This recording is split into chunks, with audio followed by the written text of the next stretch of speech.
परीक्षा नहीं हुई, लेकिन आज नहीं तो कल होगी। ये कोरोना महामारी आज नहीं तो कल जरूर खत्म होगी। स्कूल कॉलेजेस कभी ना खुलें, ऐसा नहीं होगा।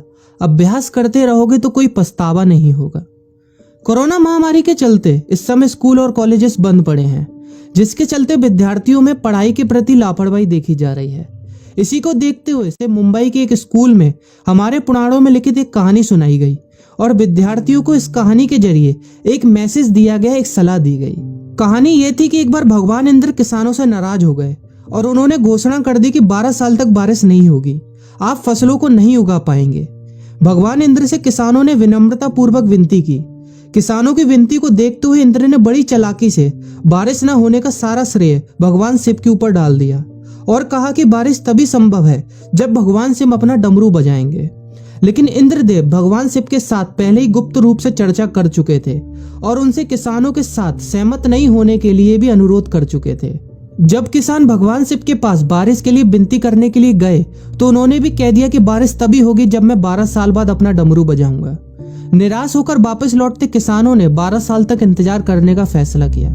लेकिन उनमें से एक किसान वापस लौटकर नियमित रूप से अपना काम कर रहा था, खेती कर रहा था, यहाँ तक कि बीज भी बो रहा था। अन्य किसानों ने यह देखकर उस किसान का मजाक उड़ाना चालू कर दिया। कुछ किसानों ने उससे पूछा भी कि आप अपना समय और ऊर्जा क्यों बर्बाद कर रहे हैं, जबकि आप जानते हैं कि 12 साल तक बारिश नहीं होने वाली। उस किसान ने जवाब दिया कि मुझे पता है कि बारिश के बिना मेरी फसल नहीं आएगी, लेकिन मैं ये सब केवल अभ्यास के रूप में कर रहा हूँ। 12 साल बाद मैं फसलों को उगाने और खेतों में काम करने की प्रतिक्रिया को भूल जाऊंगा। शरीर की काम करने की आदत छूट जाएगी और शरीर आलस का शिकार हो जाएगा। इसलिए मैं अभ्यास करता रहता हूँ कि जब 12 साल बाद बारिश होगी तो मुझे काम करने में मुश्किल नहीं होगी। जब इस किसान की यह बात पार्वती जी को पता चली तो उन्होंने भी चिंतित होकर शिव जी से कहा, आप भी 12 साल बाद डमरू बजाना भूल सकते हैं। यह सुनकर भगवान शिव भी चिंतित हो गए, इसलिए कहीं वो डमरू बजाना भूल तो नहीं गए, इसकी जांच करने की सोची और अपना डमरू उठाकर बजाने की कोशिश करने लगे। कोशिश करते हुए जैसे ही डमरू से आवाज आई वैसी बारिश होने लगी और जो किसान नियमित रूप से अपना काम कर रहा था उस किसान का खेत फसलों से हरा भरा हो गया। लेकिन बाकी सभी बारिश का इंतजार करते किसानों को पछतावा हुआ, क्योंकि उन्होंने अभ्यास करना भी छोड़ दिया था। इसी तरह 2 सप्ताह बाद, 2 महीने बाद या 2 साल बाद लॉकडाउन समाप्त हो जाएगा। कोरोना महामारी भी खत्म हो जाएगी।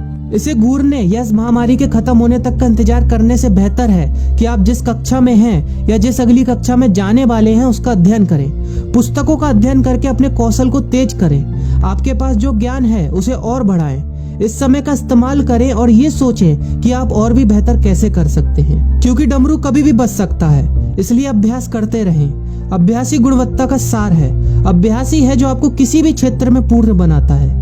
अगर आप अपनी पढ़ाई के प्रति लापरवाही छोड़कर अभ्यास करते रहेंगे तो जब काम करने का समय आएगा, जब भी परीक्षा देने का समय आएगा, तो आप हर चुनौती और अपने हर क्वेश्चन का जवाब देने के लिए तैयार रहेंगे।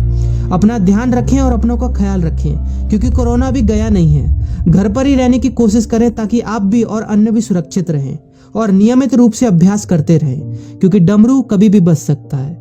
वीडियो अच्छी लगी हो तो वीडियो को लाइक और अपने फ्रेंड्स के साथ शेयर करना मत भूलिएगा। और अगर आप एक पेरेंट हैं तो आप भी अपने बच्चों के साथ इस वीडियो को शेयर करना मत भूलिएगा।